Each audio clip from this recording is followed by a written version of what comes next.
Artinya perjalanan waktu ini singkatnya luar biasa.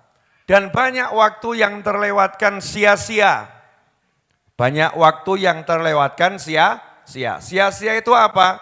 Enggak dapat untung, tapi enggak rugi. Itu namanya sia-sia. Kalau rugi, Masya Allah, sudah untung enggak dapat, rugi pula.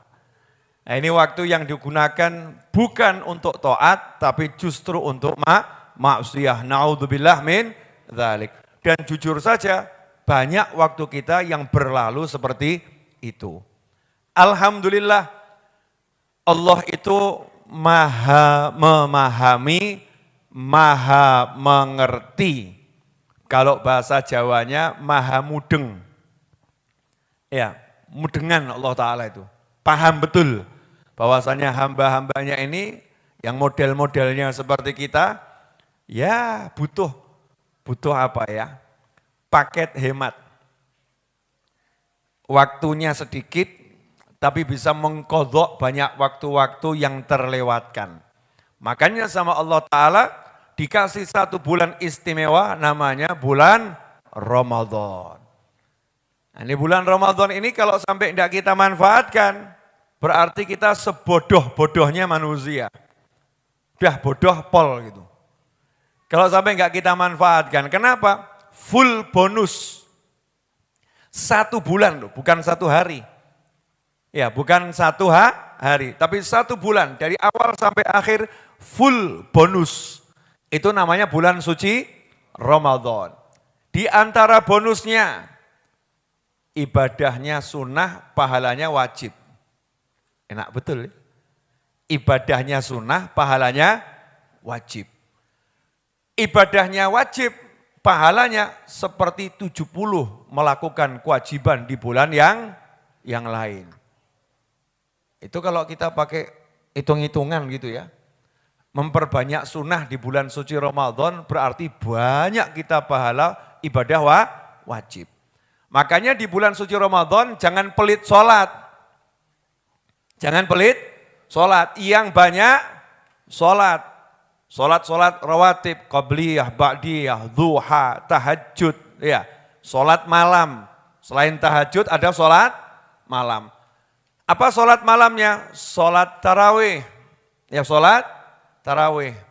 Kalau saya diajari orang-orang tua saya, guru-guru saya, leluhur saya, sholat tarawihnya enggak sedikit, banyak. Berapa itu? Minimal 20 rakaat, itu minimal. Ya, bisa lebih, bisa pindah masjid. Masjid A khatam 20 rakaat, pindah masjid B. Khatam 20 rakaat, pindah masjid C. Khatam 20 rakaat. 1 malam 5 masjid. Berapa rakaat berarti? 1 rakaat. Itu ketemunya di Hadramut. Di Solo saya belum ketemu. Karena di Solo rata-rata sholatnya jamnya sama. Kalau di Hadramut sana, negeri asal Wali Songo, Masya Allah. Di negeri asal Wali Songo, di Hadramut sana, itu masjid punya jadwal. Itu jadwalnya enggak pernah berganti, enggak pernah berubah. Sampai hari ini. Masjid ini sholat tarawihnya jam sekian sampai jam sekian. Masjid itu lanjutannya. Masjid itu lanjutannya. Sampai yang terakhir sholat tarawih itu selesai, enggak lama kemudian sahur berjamaah, enggak lama kemudian adzan subuh. Masya Allah. Sanggup ikut? Oh, cuman ikut salah satu aja enggak sanggup. Sanggup Bib, tapi satu aja gitu ya. Dan ternyata banyak saudara-saudara kita di tanah air yang belajar di Hadramut sana mencoba, mencicipi sholat tarawih 1 malam 5 masjid. Nyatanya ya enggak capek itu, enggak kroso. Masa kalah sama yang lari maraton? Ya, masa kalah sama yang jogging pagi? Ternyata saudara-saudara kita itu mampu. Nah kita, ya kalau bisa gitu bagus, gak bisa begitu minimal. Dari sekarang siapkan fisik, push up, loncat-loncat gitu ya. Lari-lari, jalan pagi, ditanya untuk apa? Ramadan ini harus khatam setiap hari tarawihnya 20 rakaat. Masya Allah. Itu belum tarawih, larinya ganjaran tarawih itu. Beda loh ya, kamu jogging pagi. Kenapa jogging pagi? Biar kurus. Aduh. Biar kurus. Sudah kurus, kata istrinya, kamu kok jelek toh yang tampak kurus, gendutkan lagi. Begitu gendut lagi temannya komentar, kamu kok begini ya, kurang bagus, kuruskan lagi. Sehingga hidupnya cuma mikir lemu kuru, lemu kuru. Iya, cuma seperti itu nanti. Tapi beda kalau kita mau Ramadan olahraga, ditanya sama orang, kenapa olahraga? Saya pengen bisa terawihnya nanti ringan. Saya pengen bisa terawihnya semangat. Itu olahraga kita selama bulan Sya'ban. Pahalanya, pahala sholat terawih. Belum sholat terawih sudah dapat pahala. Kenapa? Innamal a'malu binniyat. Niatnya biar terawihnya nanti hebat. Kemudian, latihan ngurangi makan. Ini paling gampang ini. Masya Allah. Latihan ngurangi makan. Karena Ramadan itu ibadahnya merasakan rasa lapar. Ya, merasakan rasa lapar. Nah seringkali kita gagal paham. Ramadan itu tidak merasakan lapar, tapi justru merasa kekenyangan. Kenapa? Siang tidur terus. Melek-melek azan maghrib, makannya banyak. Setelah itu setelah sholat lanjut tidur, melek-melek sahur, kan luar biasa itu. Makan tidur, makan tidur. Saat ditanya sama temannya, kamu kok hidupmu makan tidur, oh enak. Ramadan itu tidurnya adalah ibadah. Naumus shaim ibadah. Fasih betul nih ngapalkan hadisnya. Naumus shaim ibadah. Tidurnya orang yang puasa, ibadah. Nah, ini perlu dicatat. Tidurnya orang yang puasa yang bagaimana? Naumus shaim. Bukan naumus shaimin, naumus shaim. Tidurnya orang yang berpuasa, tapi yang puasanya bagaimana? Yang puasanya itu eman-eman kalau tidur. Yang puasanya itu kalau dia tertidur, dia gelo. Gelo itu bahasa Indonesianya apa? Nyesel ya. Nah, dia kalau tidur itu dia menyesal. Ya Allah, kenapa tidur? Mestinya saya bisa baca Al-Quran. Kenapa tidur? Mestinya saya bisa zikir. Kenapa tidur? Mestinya saya bisa istighfar. Kenapa tidur? Mestinya saya bisa banyak membaca ilmu-ilmunya Allah Subhanahu wa ta'ala. Yang kalau tidur nyesel begitu, dia kemudian tidurnya itu ibadah. Lawang kita tidur bahagia kok. Tidur tanpa penyesalan, enggak masuk dalam kategori hadis tadi. Tidak masuk dalam kategori hadis tadi. Tapi tidurnya ya masuk, ya ibadah. Ibadahnya apa? Meninggalkan maksiat. Ibadah meninggalkan maksiat. Bukan tidurnya orang yang puasa ibadah. Karena asal usul hadis tersebut adalah sikap sahabat. Di mana sahabat radhiyallahu taala anhum ajma'in itu kalau bulan Ramadan nggak mau tidur. Gini loh gambarannya, paling enak tuh ngasih gambaran lewat drama apa gitu ya. Atau serial apa. Ini yang suka nonton drama atau serial. Itu kok lagi seru serialnya terus ketiduran, nyesel enggak? Atau ngaku toh ngaku bu gitu. Lagi seru-serunya terus kok les tidur, melek-melek, sudah selesai itu filmnya. Dan gak ada siaran ulangnya. Nyesel atau gak nyesel? Waduh. Tanya sama temannya, cerita nih Bi. Saking nyeselnya itu tertidur, bahkan mungkin nanya, sudah ada belum itu kopinya ya? Rekamannya ada atau tidak? Karena nyesel. Sementara kita Ramadan, tertidur, kehilangan kesempatan baca Al-Quran, kehilangan kesempatan zikir, kehilangan kesempatan macam-macam ibadah, melek-melek. Alhamdulillah gak kerasa. Alhamdulillah ya, gak terasa puasanya. Puasanya gak terasa, alhamdulillah. Ya boleh-boleh saja, baik-baik saja. Tapi ya bukan ini yang dimaksud naumus shaim ibadah. Sahabat tidur gelo, ya Allah nyesel, kenapa saya tidur? Sampai-sampai di bulan Ramadan sahabat itu gak ada yang tidur.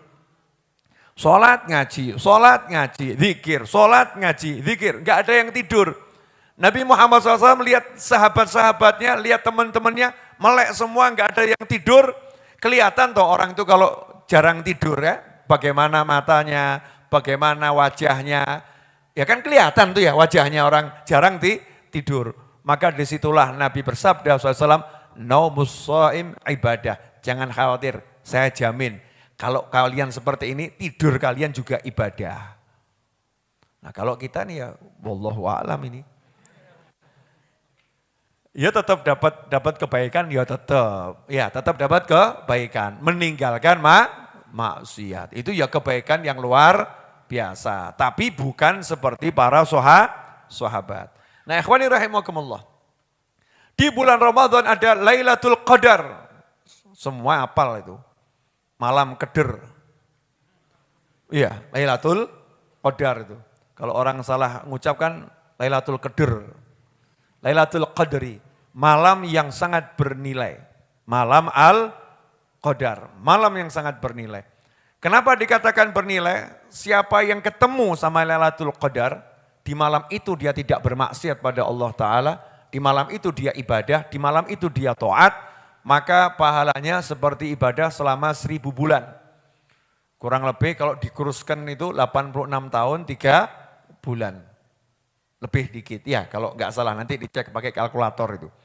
Ya 1000 bulan dibagi 1000 bulan dibagi 12 bulan. Nanti kan ketemunya berapa tahun.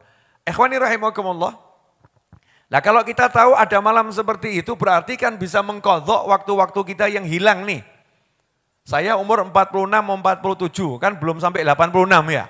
Dapat satu Lailatul Qadar kan selesai itu urusannya. Yang kurang-kurang minus dalam hidup saya udah ketutup dengan satu Ramadan. Seharusnya saya cerdas, saya berpikir gimana nih Ramadan saya ketemu Lailatul Qadar. Gimana caranya biar ketemu Lailatul Qadar. Bagaimana caranya mendapatkan jaminan bebas dari siksa api neraka. Sebagaimana dikatakan oleh Syekh Abdul Qadir Al-Jilani radhiyallahu ta'ala anhu. Bahwasanya di setiap malam Allah membebaskan 100.000 orang dari siksa api neraka. Semoga kita termasuk yang mendapat jaminan tidak disentuh api neraka. Amin Allahumma amin. Gimana caranya dapat itu? Gimana caranya dapat rahmat? Gimana caranya dapat ampunan? Gimana caranya dapat dhamanah bil jannah? Jaminan masuk surga. Maka kita harus meninggalkan dulu hal-hal yang kalau kita lakukan tidak akan dapat jaminan. Contoh begini, nih yang pernah kredit syariah, kalau kamu punya masalah, kira-kira bisa enggak kredit syariah? Enggak bisa, ditolak. Kenapa? Oh dulu pernah ngutang enggak bayar, kena poin, enggak bisa. Jadi caranya gimana biar bisa kredit secara syariah? Berarti persyaratannya harus dipenuhi. Tidak melakukan hal-hal yang menyebabkan Anda terblokir. Kan begitu ya.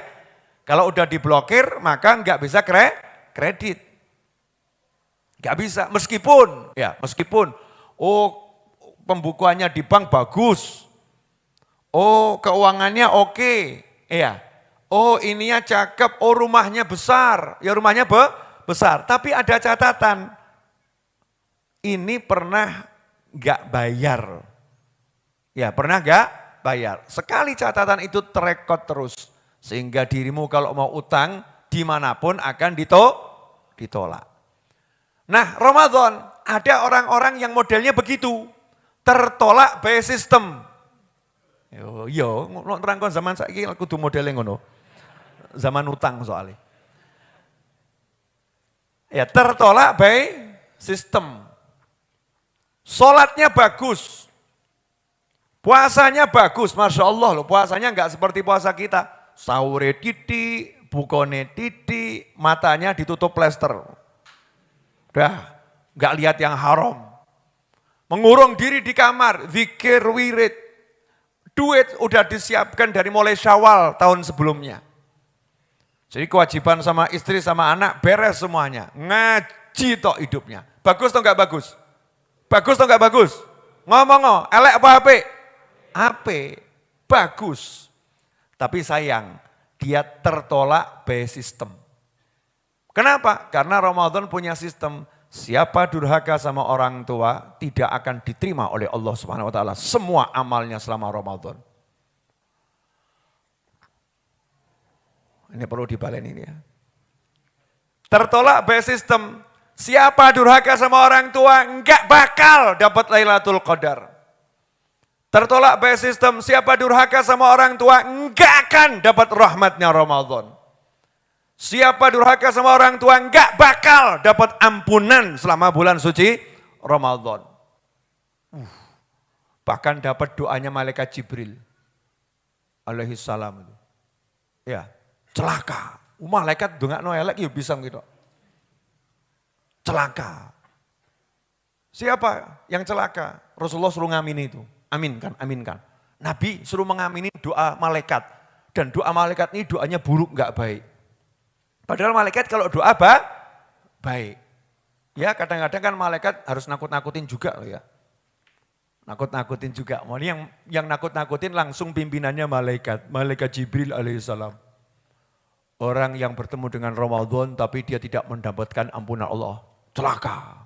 Kanjeng Nabi suruh ngamini, amin, amin. Orang yang mendapati salah satu atau kedua orang tuanya semasa hidupnya, tapi tidak mendapatkan ampunannya Allah Ta'ala. Celaka. Ini kok lihat saya nggak enak semua, kenapa nih? Pemirsa, jadi kalau Ramadan nanti, ada di antara kita yang masih durhaka sama orang tua, selesai. Gak dapat keistimewaan yang ada di bulan Ramadan. Rejected by system. Dia tertolak karena sistem. Terblokir. Pahala ibadahnya diblokir sama Allah Subhanahu wa ta'ala. Kenapa? Orang paten. Allah gak butuh ibadahmu kalau kamu durhaka sama orang tuamu. Makanya jangan sok. Jangan merasa hebat dengan sholatmu walaupun kamu wajib sholat. Jangan merasa hebat dengan puasamu meskipun kamu wajib puasa. Jangan merasa hebat dengan dakwahmu, meskipun kamu wajib dakwah, kalau kamu durhaka pada orang tuamu. Ibadah saja enggak boleh dipamerkan, apalagi pamer duit. Duitku akeh, ora kanggo dul. Kamu mau ngapain sama orang tuamu? Sorry bro, kamu itu cuma kotoran.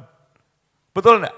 Asalnya dari sesuatu yang menjijikkan. Milik siapa? Orang tua. Ngono sombong mbek bapak ibu. Masya Allah, kurang ajar kuadrat. Kalau gini harus galak saya. Malaikat aja galak, masa saya enggak galak. Kalau begini harus galak. Karena suhtullah fi suhtil walidain. Allah marah kalau orang tua marah. Makanya jangan buat Allah marah dengan membuat orang tuamu marah. Kalau kita buat orang tua kita marah, maka Allah marah sama kita. Siapa yang bisa menang kalau Allah marah kepadanya? Enggak akan bisa nyaman hidupnya. Makanya kadang-kadang tuh saya rodok mumet padahal saya enggak mau mumet. Ada orang nanya, Habib gimana Habib? Ini doa saya kok enggak kabul-kabul. Padahal sholawat munjiah udah saya jalani ribuan kali. Jawaban saya sederhana, lah kamu sama orang tuamu bagaimana? Kamu sama bapak ibu mertuamu bagaimana? Sama kakek nenekmu bagaimana? Saya sama orang tua saya baik, tapi kalau yang putri yang kakung kan bukan orang tua saya, ngawurmu gue loh. Yang putri yang kakung itu lebih dari orang tuamu karena dia orang tuanya orang tuamu. Bakti sama orang tua birrul walidain dari atas terus ke atas, terus ke atas, terus ke atas. Itu namanya birrul walidain. Sayang sama bapaknya, tapi benci sama kakeknya. Na'udzubillah min dzalik. Jelas semuanya?